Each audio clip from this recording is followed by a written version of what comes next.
এৰিয়ামত হৈছিল যে ডাঙৰ এটা অনুষ্ঠান হৈছিল তেওঁৰ মানে মৃত্যুৰ হেৰি কৰি পেলাই সৰণি হিচাপে হৈছিল। সেই গীতটি তাৰ কাৰণে মই লিখিছিলোঁ। যুটীয়াভাৱে সুৰ কৰিছিল শ্ৰদ্ধেয় ৰমেন বৰুৱাদেৱ আৰু জে.পি. দাসে, আৰু গীতটি গাইছিল দীপেন বৰুৱাই। সেই গীতটি মই এনেকৈ লিখিছিলোঁ। সেই গীতটিৰে মই কথাখিনি সামৰি মাৰিম।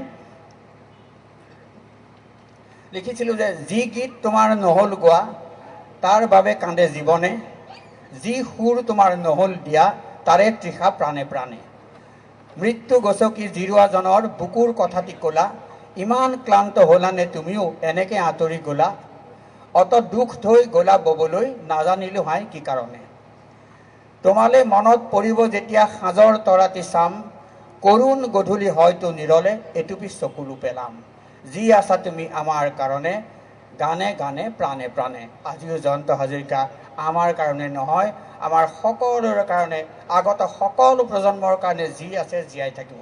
এই কামনাৰে মই আজিৰ বক্তৃতা সামৰি মাৰিছোঁ। ধন্যবাদ। আচলতে কীৰ্তিদা, শ্ৰদ্ধাৰ কীৰ্তিকমল ভূঞাদেৱ, তেখেতক আমি কীৰ্তিদা বুলি কৈ ভাল পাওঁ।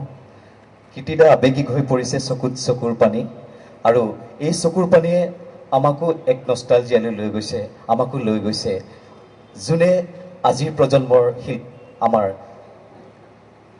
এই দৰ্শকসকলৰ মাজত থকা ব্যক্তিসকলৰ হয়তো জয়ন্ত হাজৰিকাক দেখা নাই, হয়তো তেখেতৰ কথাৰ মাজেৰে এতিয়া এনেকুৱাকৈ আমি অনুভৱ কৰিব পাৰিছোঁ যে জয়ন্ত হাজৰিকা আমি পাইছোঁ। বহু গীতৰ স্ৰষ্টা, বহু গীত লিখি অসমৰ শিল্পী সমাজত সমাদৃত মান্যবৰ কীৰ্তিকমল ভূঞাদেৱলৈ তেখেতৰ বহুমূলীয়া এই বক্তৃতাৰ বাবে আমি আন্তৰিক ধন্যবাদ জ্ঞাপন কৰিছোঁ। আৰু দুআষাৰ চমুৱাই ক'বলৈ মান্যবৰ পৱন বৰদলৈদেৱক বিনম্ৰতাৰে অনুৰোধ জনাইছোঁ। আন্তৰিক শ্ৰদ্ধাৰ সংগীতপ্ৰেমী ৰাইজ, চমুৱাই মোক ক'বলৈ অনুৰোধ কৰিবই নালাগে, মই নিশ্চয় চমুৱাম। সংগীত এটা গান বাজনা হ'ব, গান শুনিবলৈ ৰাইজ অধীৰ হৈ আছে। সৰু কথা এটা কওঁ বুলি ভাবিছোঁ যে জয়ন্ত হাজৰিকাৰ বিষয়ে মোতকৈ আপোনালোকে হয়তো বেছি ভালকৈ জানে, তথাপিও এই